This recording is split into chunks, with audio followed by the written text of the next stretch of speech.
Hello and welcome to Sisters Speak. I'm Marissa And I'm Patricia. and we're coming to you today from the beautiful Redmond Redmond Park. And this is one of my favorite places to come just to think and relax and walk and enjoy God's beautiful nature.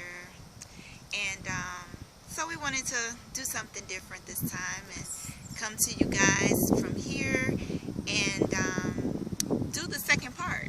The second part of our series on domestic abuse. Yeah, we took a couple of weeks off, a lot of things going on, family things, church things, so we took a little break, but we're back now. Yes. And we definitely wanted to pick back up with this very important topic because it's way too important. Very important. To just let it go like that. And we did promise a part 2 to this particular segment. So we're just going to dive right in and go ahead with that. And as promised, we stated that we were going to have some statistics to share with you guys regarding domestic abuse, domestic violence. So, Trisha, you want to go ahead with that? Alrighty. I pulled up several statistics on domestic abuse, domestic violence, and as we stated before, domestic violence comes in all shapes and forms. Yes. Physical, mental, verbal, emotional, sexually. It comes in all shapes and forms, and it is not only a woman's issue, but there is an estimated 3 million men. Wow, are you serious? That are suffering from domestic violence, and that's just what's known. Right, what's reported. Just what's reported. There's I'm sure millions more that are not even reported. Now, before you go on with that, why do you think that is? Why do you think people, especially men, don't report the abusive situation? It's embarrassing for them. You know, I mean, it's embarrassing for women, so I know it's embarrassing for men. You know, when they're considered the more dominant species, the more they're supposed to be the strong one, the protectors, the providers, and when they're suffering from something like this at the hands of a woman or even, you know, someone in their family, they don't want to admit to it. So I could see that. Yeah. Some of the warning signs of domestic abuse are extreme jealousy and insecurity. Okay. Constant put downs, if they're putting you down all the time. Possessiveness or treating you like property. Wow. Telling you what to do. Constantly checking in on you. Explosive behavior. Making false accusations. Explosive tempers. Isolating you from family and friends. That's a good one. And preventing you from doing the things that you want to do. Wow. And a lot of times people tend to hide behind making excuses. That's just how they are. Or even with the calling and checking in, I know situations where people look at that and think it's cute and oh, that's so sweet, he can't do without me, he wants to know where I am all the time. But I would say, I'm not saying necessarily that if somebody does that they have abusive tendencies, but that's definitely a red flag. Right, those are definitely warning signs that you need to be careful of and look out for. Right. You know, I'm in a marriage. You know, she's in a very committed relationship, and so you want to be around that person that you love. You know, you want to be around them. But when it gets to the point where every minute of every day, you know, you're always constantly calling, texting, wanting to know where they're at, who they're with, what they're doing. If you know someone is supposed to be at work between 9 and 5, but yet you're calling, well, yeah, what you doing? Then there's a problem. I'm at work, you know, there's a problem. So, you know, those are some things that you need to look out for and be careful of. Right. And always, I would say, always have someone in your life that you can trust. Right. Someone you feel you can talk to. And if you don't have that, There are plenty of hotlines. There are hotlines, and I have some numbers that I was going Share. to give at the end. Let's Okay, I can go I ahead can and share those that now. Yeah, some numbers that you can call. It's a free anonymous domestic violence hotline, and that number is 800-621-HOPE. 800-621-4673. And please use that number, pass that number along to someone that you may know or even may suspect are in a domestic abuse situation. And like I said, it is anonymous. And again, that number is 1-800-621-4673. And I mean, we know the telltale signs. We look for bruises and cuts and scrapes and that. But I would say, even if you have a friend or family member who used to be outgoing and now they're more withdrawn, sheltered. right, not as talkative, always because seem. You can tell by the black and blue, but you can't tell what's going on up Exactly. So I would say, even if you know someone that, and I'm not saying you run to everybody with that phone number, right?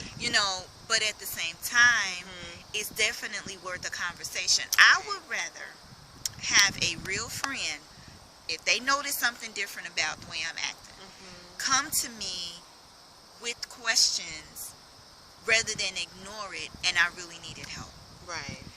I mean, if you're going to get upset with me, I would rather you be upset with me and safe than me trying to worry about your feelings and then leave you in a situation where you don't need to be.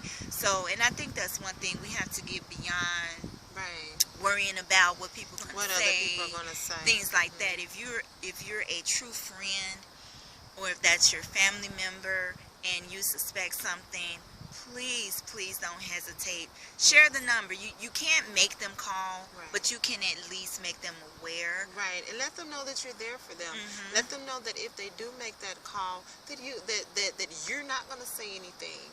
Exactly. You need to learn. Exactly. You need to know not to say anything, but also let them know that you're there for them, because they're going to be scared. They're gonna be scared. They're gonna feel alone. Anytime you take someone out of their comfort zone, even if that comfort zone is uncomfortable, right? And it's kind of an oxymoron, but it's the truth. Sometimes people would rather stay in the discomfort that they know, rather than go to a new place that they don't know. Exactly. And the new place could be far better. Yes. But because it's a new experience, or it's not something that they're used to, a lot of times people would rather stay where they are. And then there's also the threats that they may have received, or there may be the self-esteem issues that have come along, across the months or years, that something may have been going on, where you feel like you can't make it by yourself. You can't start over. You can't start a new life. And I'm here to tell you, I'll even share, I won't go into great detail, but I will say, for the benefit of anyone who may be watching and thinks that, starting over is too hard or not an option. Almost 7 years ago now, I took my child and started over. Didn't know, didn't have like a flat laid out plan. Didn't know exactly how things were going to go. Didn't know how things were going to look.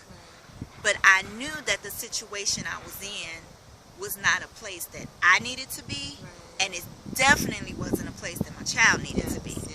So even if I didn't do it for myself, I did it for her. I did it because I wanted her outcome to be different. And I did it because growing up, we were always taught that we were the best. Like, we were daddy's girls, and always taught how a man should treat a woman, and a godly man should treat a woman. And so those things never left me. I always had that instilled in me from the start. But we grow up and we do things and get with people and what have you. But all of that was always in the back of my mind, all the time, every time. And so even when things would be said or done that I knew weren't right, I had something to compare it to. And it's like, no, my dad taught me better than this. no, I never saw him treat my mother like this. Exactly. And so that right there for me was always a point of reference. And it's like, you know what? One day you just wake up and say, I can't anymore. I can't do this. I won't do it. I won't continue to stand for this.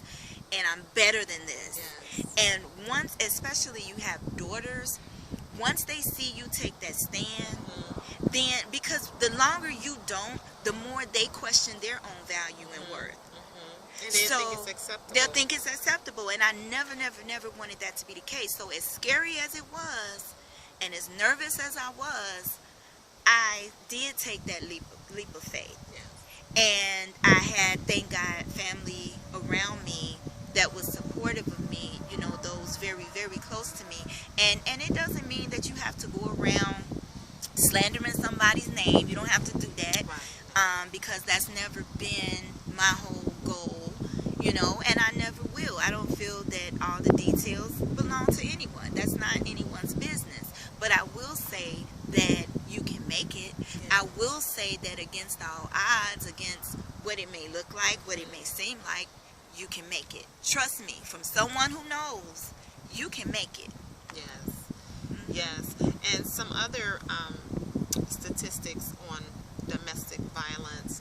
Not only, I mentioned beforehand that over 3 million men suffer from physical assaults in the U.S., but 1 in 4 women will experience domestic violence during her lifetime. Jesus, wow. 1 in 4 women.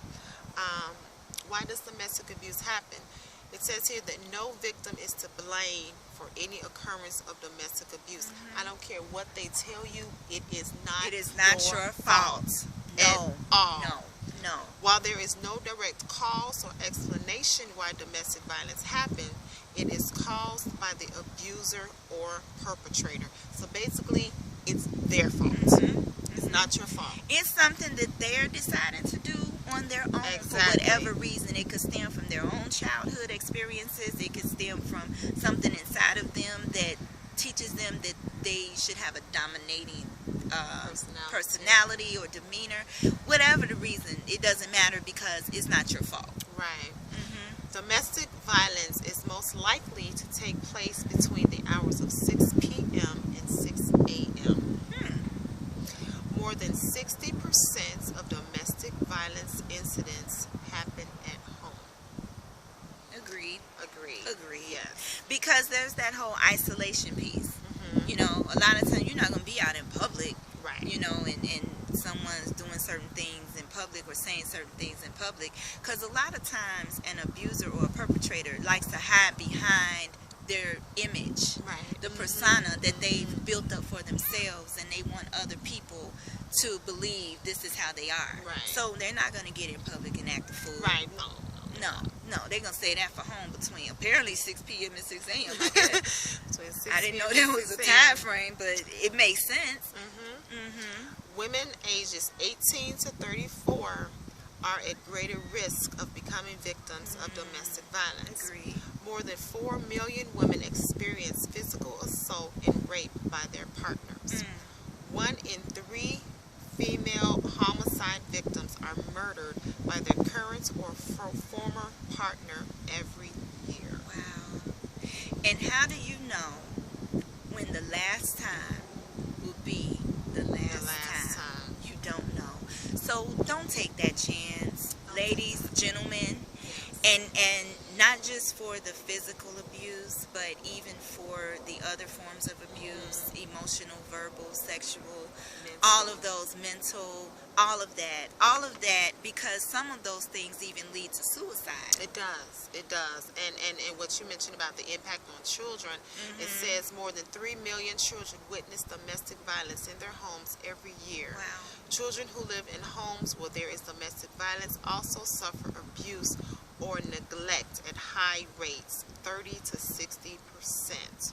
Children exposed to domestic violence at home are more likely to have health problems, including becoming sick more often, having frequent headaches or stomach aches, and being more tired and lethargic. Wow. And then the last point on this, it says children are more likely to intervene when they witness severe violence against a parent, which can place a child at great risk for injury or even death.